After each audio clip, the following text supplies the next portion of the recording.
Berarti meninggal bawa apa? Pegel doang, capek di dunia, dapat duitnya, dapat hartanya, dapat jabatannya, tapi emang laku kayak gituan di hadapan Allah. Allah dapat apa sih kalau misalkan kita taat? Nggak dapat komisi. Kita taat yang dapat kebaikan kita. Kamu nanya, Ustaz jawab. Dipersembahkan oleh CDA, ikan olahan bermutu.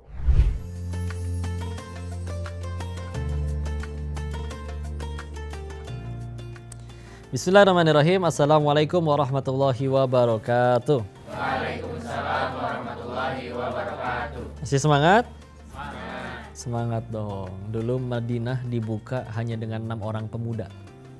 Ini ada segini banyak pemuda nih, insya Allah bisa jadi baik Indonesia berkat kalian. Amin. Tapi mesti istiqomah ngajinya ya. Untuk itu, yuk sekarang silakan. Ada yang mau bertanya? Tafadhol. Saya ingin bertanya, Ustaz. Kamu nanya, Ustaz jawab dong. Masya Allah, silakan. Perkenalkan, nama saya Indah. Saya izin curhat, Ustadz. Jadi saya merasa semakin jauh dari Allah Subhanahu wa Ta'ala karena sehari-hari saya sibuk untuk memenuhi ekspektasi orang lain, terutama dalam pekerjaan. Saya tahu ini salah. Saya merasa juga butuh untuk memenuhi ekspektasi orang lain tersebut, sehingga saya lalai dan tidak melaksanakan perintah dari Allah Subhanahu wa Ta'ala seperti meninggalkan sholat 5 waktu. Pertanyaannya adalah apakah yang harus saya lakukan untuk mengatur prioritas dalam memenuhi ekspektasi Allah dan manusia. Masya Allah. Kenapa ngerasa harus dipenuhi semuanya? Emang kalau misalnya ternyata dipenuhi, tidak dipenuhi ekspektasinya si orang itu, apa yang terjadi ke kita? Apa risiko terburuknya? Sejahat-jahatnya orang cuman bisa mencak-mencak, maki-maki. Kalaupun naudzubillah dia berani nekat, naudzubillah kita dilukai sampai terancam jiwanya, kita di jalan kebenaran, syahid husnul khotimah. Jadi tenang aja. Aslinya kita itu diciptakan kan udah ada tujuannya. Ya.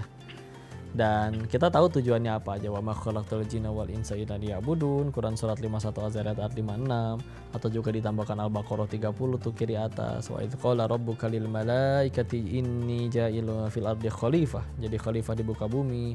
Atau di Quran surat Hud surat 11 ayat 61 wasta'amarukum fiha, untuk memakmurkan apa yang ada di bumi dan di dalamnya itu semua. Terus kita udah mah kita bukan hambanya dia. Terus kita sibuk melakukan apapun sampai rela kita yang kehilangan pencipta dianya hanya untuk dia. Dan padahal kita nggak ada pun kita bisa digantikan gitu aja kapan aja. Allah nggak ada, kita gantiin Allah pakai apa di hati kita? Repot. Ya, maka tenang aja. Alhamdulillah surga kita bukan di mulut dia. Makanya kita mesti mulai set nih prioritas mana yang paling penting. Perhatikan ya. Kenapa kadang orang yang akhirnya berada di masjid yang udah pada rajin ibadah katanya justru yang udah sepuh-sepuh, karena mereka udah sadar gini ya, ternyata ngarap ke orang, bergantung ke orang, nyenengin ke orang, kecewa, nggak bisa sepenuhnya dipenuhi ya. Sepenuhnya dipenuhi satu dunia cinta sama kita, Allah benci juga repot. Jadi tenang aja, kita pengen jadi hambanya Allah atau hambanya dunia nih, repot ya. Gini, dekat sama yang punya toko roti aja kenyang makan roti, apalagi dekat sama yang punya dunia, oh jauh lebih kenyang lagi. Tapi bukan berarti juga nggak boleh untuk profesional dalam kerjaan, itu sih bagus banget. Kita dituntut seperti itu. Kita misalkan kerja perjanjiannya dibayar 8 jam, gajinya segini. Maka selama 8 jam itu fokus untuk kerjaan, itu bagus banget. Tapi ya yakinilah, ketahuilah aslinya kan kita itu kerja, dagang atau ngapain aja sebetulnya ngisi waktu luang untuk kerjaan kita yang sebenarnya. Ya sholat, ibadah, jangan kebalik. Lagian orang seterbatasnya juga suka juga bisa ngelakuin apa. Jangankan dia, satu dunia bikin grup terus bersatu untuk selamatin si itu yuk ke surganya Allah. Allahnya nggak suka sama kita, kita yang repot, nggak bisa apa-apa. Jadi silakan ketemu orang itu untuk jadi amal soleh aja. Ketika kita yakin ini kita lakukan di jalan Allah, udah gitu udah lakuin yang terbaik, tapi terus ternyata ya sudah dia masih belum bahagia juga, ya udah yang penting jadi lillahi ta'ala. Nih begini, kayak misalkan kadang contoh ya, orang dagang dia tanya, kok kalau yang nentuin orang itu beli atau enggak, ngapain saya baik-baik nawarin dagangan? Kalau kata Allah orang itu beli, saya nggak nawarin dagangan juga beli. Kalau kata Allah nggak beli, saya mau tawarin kayak gimana juga nggak akan beli. Dokter juga ditanya, dok ngapain ke IGD tengah malam? Kalau dokter nggak datang, kata Allah saya sembuh loh meskipun dokter nggak datang. Kalau kata Allah saya mati, mau ribuan dokter berusaha ngobatin juga tetap mati saya. Nah pertanyaannya, buat apa kita capek-capek ikhtiar kalau misalkan yang nentuin itu semua berhasil atau enggaknya adalah Allah? Jawabannya adalah agar jadi amal soleh. Kita tuh hidup ngumpulin itu doang. Coba disuruh pilih ya, seumur hidup semua kepengen kita jadi nyata. Jangankan berdoa, baru angkat tangan, baru ngelamun langsung dikabul. Tapi gak ada satupun ucapan, tindakan, perbuatan yang jadi pahala, jadi amal soleh. Berarti meninggal bawa apa? Pegel doang, capek di dunia, dapat duitnya, dapat hartanya, dapat jabatannya. Tapi emang laku kayak gituan di hadapan Allah. Balikin. Misalkan ada orang yang seumur hidup lebih sering gak dikabul doanya. Tapi setiap kali dia berucap, bertindak, berbuat, semuanya jadi pahala, jadi amal soleh yang Allah terima. Meninggal, bisa jadi dia tuh yang paling banyak bekalnya. Jadi kita mau urusan udah lempeng aja. Gimana akhirnya kita ngelakuin segala macam juga kita nggak pernah bisa ngubah hati orang. Ya, orang kalau udah nggak suka sama kita berucap seindah apapun dianggap aja pasti ada celahnya. Orang kalau udah benar-benar sayang sama kita mau ada banyak cacatnya berapa banyak juga tetap aja dia sayang sama kita. Nah kalau kita mau cari tahu siapa yang paling sayang sama kita, Allah.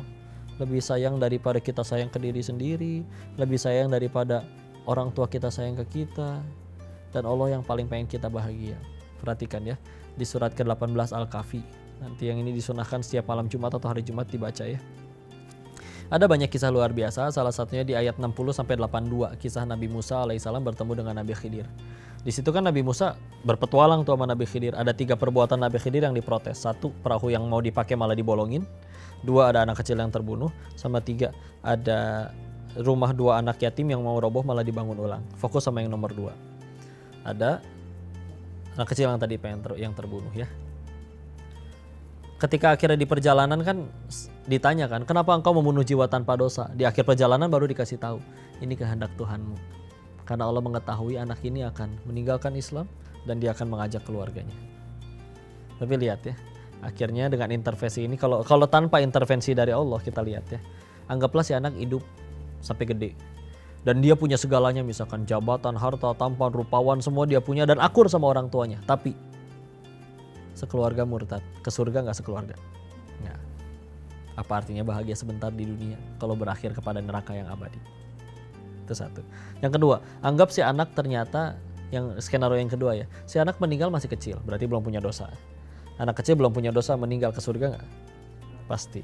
Ibunya, misalkan ibunya hidup 40 tahun lebih lama daripada si anak wafat. Ya, dan selama 40 tahun sepanjang hidup si ibunya, setiap malam dia nangis. Gak ada satu malam pun dia gak nangis, mempertanyakan, ya Allah anak saya dibunuh orang ya Allah. Tapi meninggal pakai iman, beramal soleh. Ujung-ujungnya ke surga gak sih ibunya? Pasti. Kalau nyampe ke surga berarti bakal ketemu sama anaknya gak? Pasti. Apa artinya capek sebentar di dunia kalau berhasil berakhir di surganya Allah yang abadi? Lihat petani aja rela panas-panasan di sawah berbulan-bulan padahal panennya cuma sepekan. Kan gak ada nanamnya 4 bulan, panennya 4 bulan. Panen pasti lebih sebentar. Masa kita gak sabar? Kadang cuma puluhan tahun di dunia. Kalau nyampe itu juga, ada yang 20 udah-udahan, ada yang belum 30 udah-udahan. Gak ada yang tahu. Tapi kalau berhasil lolos, berakhirnya di mana? Nikmat yang abadi. Lihat hikmahnya apa? Lihat. Saking Allah pengen sekeluarga itu ke surga, Allah lebih memilih untuk mutus salah seorang nabinya untuk bunuh anak kecil tanpa dosa. Yang penting mereka sekeluarga ke surga. Menurut si ibu ini, ya Allah jangan kayak gini, tapi nyampe sana gak akan komplain. Jadi kadang kalau misalkan kita jalanin hidup, udah pengen menuhin ekspektasi orang, masih aja ada yang ngambek, masih ada hal yang gak terjadi sesuai keinginan, maka tenang aja. Bisa jadi itu jalan untuk kita tambah dekat ke surganya Allah. Kita ketemu dia, kita ketemu siapa, memang udah jalannya, gak ada yang kebetulan. Jadi yuk, ketika kita udah tahu bahwa yang paling pengen ngebahagiain kita itu Allah, orang bisa jadi pengen kita bahagia, tapi kalau udah urusannya antara aku yang bahagia atau kamu yang bahagia, harus nggak bisa dua-duanya, bisa jadi kita ditinggalin. Ya, akhirnya dia mentingin diri sendiri. Kalau Allah dapat apa sih kalau misalkan kita taat? Nggak dapat komisi. Kita taat yang dapat kebaikan kita. Ya nggak? Kalau misalnya kita maksiat, satu dunia maksiat seluruhnya. Emang Allah rugi gitu? Allah bakal resign gitu jadi Tuhan? Enggak, tetap jadi Tuhan juga. Yang rugi siapa? Pelaku kemaksiatannya. Jadi udahlah. Kita pilih siapa? Mau ikut Allah atau ikut makhluknya Allah? Ikut Allah aja ya. Kita tutup sama-sama dengan doa ya. A'udzubillahi minasyaitonirrajim. Bismillahirrahmanirrahim. Allahumma salli ala sayyidina wa habibina wa syafiina wa maulana Muhammad wa sallim radhiyallahu tabaraka ta'ala an kulli sahabati rasulillahi ajmain. Bismillahirrahmanirrahim. Hamdan syakirin, hamdan na'imin, hamdan yuafi ni'amahu wa yukafi'u mazidah. Ya Rabbana lakal hamdu kama yanbaghi li jalali wajhikal karim wa 'azimi sultanik. Allahumma shalli ala sayyidina Muhammad wa ala ali sayyidina Muhammad. Allahumma ighfir lil muslimina wal muslimat wal mu'minina wal mu'minat al ahya'i minhum wal amwat. Allahumma ighfir lana wa li walidina warhamhum kama rabbawna shighara. Ya muqallibal qulub tsabbit qulubana ala dinik. Allahumma a'inna ala dzikrika wa syukrika wa husni ibadatik. Ya Allah, kami hamba-Mu ya Allah. Jadikan Engkau nomor satu di hati kami ya Allah. Terima kasih telah mengajarkan kami bahwa bergantung kepada selain-Mu itu ada kepahitan ya Allah. Maka jadikanlah semenjak kepahitan ini kami hanya mengejar ridho-Mu saja ya Allah. Jadikan kami sebenar-benarnya hamba-Mu ya Allah, yang bahagianya pada apa yang Engkau ridhoi ya Allah. Anugerahkan kami hati yang qanaah atas apapun takdir-Mu ya Allah. Anugerahkan kami hati yang sabar, bisa berbahagia atas apapun ketentuan-Mu ya Allah. Toh lagi pula apapun yang Kau tentukan untuk kami pasti baik untuk kami ya Allah. Tapi hati kami ya Allah kadang masih menganggap bahagianya bukan pada apa yang Kau suka, tapi hanya yang kami suka ya Allah. Maka berikanlah kami hidayah dan petunjuk ya Allah. Jadikan bahagia kami hanya padamu ya Allah. Jadikan bahagia kami ada pada ketaatan kepadamu. Ya, jadikan bahagia kami ada dengan berkumpul dengan keluarga kami, orang-orang soleh, berkumpul di majelis ilmu, bersolawat kepada Nabi-Mu ya Allah. Dan ya Allah, pilih kami menjadi hamba-Mu yang Kau ridhoi, sehingga Engkau memanggil kami pulang ke surga-Mu dalam keadaan kami diridhoi oleh-Mu ya Allah. Rabbana atina fid dunya hasanah wa fil akhirati hasanah wa qina adzabannar. Subhana rabbika rabbil izzati amma yasifun wa salamun alal mursalin walhamdulillahi rabbil alamin. Semoga bermanfaat. Assalamualaikum warahmatullahi wabarakatuh. Waalaikumsalam warahmatullahi wabarakatuh.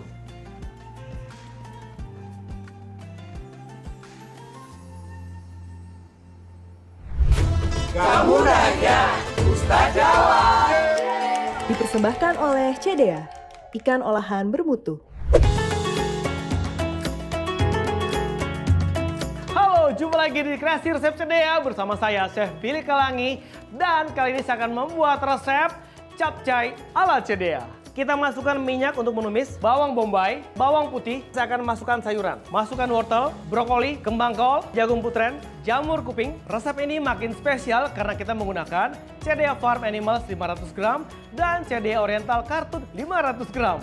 Terbuat dari ikan olahan bermutu, diproses secara higienis, menggunakan teknologi modern dan sudah sertifikasi halal.